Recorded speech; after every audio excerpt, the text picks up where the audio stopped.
Alrighty, welcome back to war number 9. Going straight into this, we are facing the Matrix. They are 3rd in Masters, we are 11th. And of course, this is a tier 1 war with only, well, after this, only 3 wars left. So with this, 4 wars left. We have a pretty good shot at Masters, so we know that this one is pretty important.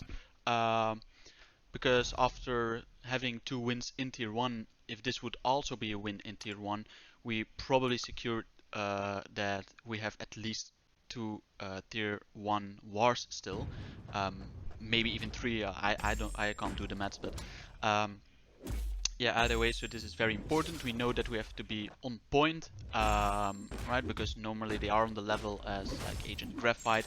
Maybe Agent Graphite is a little bit better, but this season they are ahead of them. So yeah. Anyways, this Apocalypse fight is on Pet 2, so no Pet 5 or Pet 6 this war, but Pet 2. And basically, my plan was to keep control of my which kind of hits I do, because on this pad you want to control or you have to look out for the specific combos you want to do and then throw a special so you don't give him passive furies. I don't know if that was explained very well, but basically you see under my health bar you see like numbers and different icons, and basically that's the amount of hits you have in your heavy attack, light attack and medium attacks to do before they get a passive fury. Now this node, so normally what you do is you alter your combo specifically, then get a special one and you throw your special one. But on the first node you can't gain power normally. It's basically if the opponent gets a bar of power or 2 bars of power, just each time they get a bar of power, you get a bar of power. So my plan was to still alter my combo so I don't give him passive furies, and then once he gets a special one, I throw my special one, which is also pretty nice because it drains his power just under 1 bar of power, which means there are opportunities for me to throw a special 2 even, because he would go over a bar of power, then under, but I have a bar of power from that, and then he would go pretty fast over a bar of power again, and then I would gain another bar of power. But yeah, even with 10 passive furies, because I'm very confident with dodging the SP2 or half dexing the SP1, even with 10 furies or more, it doesn't really matter too much. Still need to be careful though. This fight, the second fight on this pad, is way easier. Well, I say way easier. It's just that Omega Red, he has a lot of passive damage. I've said it plenty of times. It's another Korg fight, and basically this one is annoying because of course he still gets the passive furies because I don't want to throw specials with Omega Red.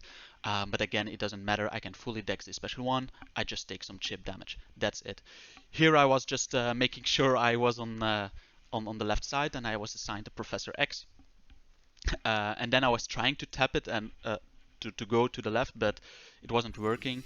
And then it worked. It wasn't even lag. It just, I guess I missed the button. Need to be careful with that. We saw last war someone took a wrong pad or whatever. So yeah. Warlock for this Professor X fight, I was maybe thinking Omega Red can do the job as well. I think he can, but yeah, I went in with Warlock. And I only took some chip damage from recoil and some blocked hits. I thought 70% is good. Here, yeah, very bad start, and here I was like sweating immediately. Because basically, of course now healing up that extra 30%, then I would have still been at 50%. So that was very sketchy. So I parried him. I dashed back because I wasn't sure if he did a medium or light attack, because you can only parry his first medium. So I wasn't sure, so I just dashed back, and then I parried again, but yeah, I just misparried. Seriously, they need to bring back the Proving Grounds tutorial kind of thing so I can try and learn to parry again. As you see here, the parry shows up, but he did a light attack, so he doesn't get stunned. And I basically thought that might have been the case on the first parry. It didn't, but no biggie. But then of course the second I just missed my parry completely. But I kept calm. I threw my SP3 to get some health back. It's also 6 stars, so the adrenaline also gives some health back. And yeah, basically Professor X is very squishy at the start. People were thinking, oh, he's a good defender, but honestly, that fight showed that how squishy he is. And of course, he was also running willpower that made it so he didn't throw any special attack, and that's also an important part in that fight, especially when I was at around 20%, 24% health, because if he threw a special, I would have gotten like a passive shock on me, and that would also deal quite some damage. Maybe the first stack where he only has one stack of passive shock from Warlock having an armor up wouldn't do that much, but yeah. Either way, he's very squishy, just very heavy. He was draining his power from willpower, which means he didn't throw any special. Next fight, back on plat 2 but in section 2. Here that alter combo, I'm not dealing with it in any capacity I wanted to do in section 1, because here they don't gain passive furies, but you get a passive power drain on yourself. And honestly, if you have a champ or if you use a champ that doesn't need his specials, then you don't need to look at it. And a reason why Warlock is very good against Spider-Gwen if you can parry, because of course he doesn't have True Strike or anything to counter her evades, it's because his heavy is so like fast. It's one hit, it's fast. You can heavy during the stun. So basically a parry stun fight. I don't need any specials. She's also pretty squishy. And even then Warlock has pretty high crit damage multiplier, and his heavy is one hit, so if you crit, it does quite some damage, plenty enough to get through that fight in 5 minutes. Then this fight, here you actually want to have specials, right? Because you want to control his power. But again, as I said multiple times, with Omega Red, one, he deals massive passive damage, and secondly, he doesn't need to give a lot of hits, right? He doesn't need a high combo hit counter, meaning this Thor Ragnarok just dies before he hits 20 of his like charges, before he hits 15 even, and I could even play it without him getting 10 charges if I just parry constantly at 10 spores and just only reset the degen. Either way, next fight we got the buffet one, with also this one is also with the suppression, where you get also power drains. Yeah, Daredevil. He shrugs of your parries, etc. Once he is, or if he is under 15 hit combo, and if he is above, then he has ability XP reduction. Basically, I was just building up my spores, because of course he can't shrug Omega Red after 10 spores, or at least 100% he can't shrug it off after 10 spores. The only thing I could have done better was not take so many hits of his special one on my block. The reason I did that was because first I didn't want to activate dexterity, even though it doesn't really matter that much, but it speeds up the fight. And then secondly,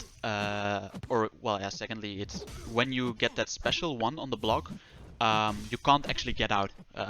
There is probably a moment where you can get out, but like especially the first couple of hits, you can't physically dex out of it. And I don't want to dex, as I said as well, right? But sometimes at the end I did dash back without triggering dex and whatever, but the first hits, that's, well, I would say impossible, especially without triggering dex. Either way, we got the Skillmonger fight, and this I did in one go. So I did use a 30% boost, important war, as I mentioned at the start, and yeah, he just melts. I think I don't need to really explain this fight again, but of course it's pretty to look at that that the fight is done in less than a minute and in 26 hits. Now, when I done my fight, this was a score, so we were massively ahead in the fight, in fights taken, and currently it was a draw, 4-4. Now, quickly after it was actually 4-5, but then here when it was closer at the end, we had 4 fights left with 5 deaths, and they had 11 fights left with 7 deaths. So we were in the lead, and we had our guy, we had still had the boss left, they didn't.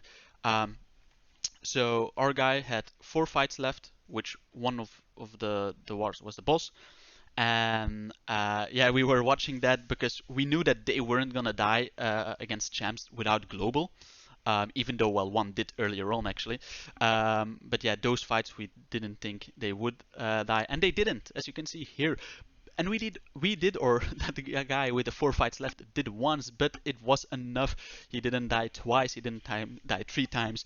We did win this war, and this is, yeah, this is very exciting. This is why war in MCC, right, the AW season sometimes is very exciting, especially for the top. It can be frustrating. It can be you can get burnt out or whatever, and the format isn't really good. I agree, but this is why stuff like this is very exciting. And this means we push up in the master bracket, as well as, of course, still being in tier 1 with 3 wars left. So yeah, we'll see what happens in the next war, and I hope you enjoyed this. Bye.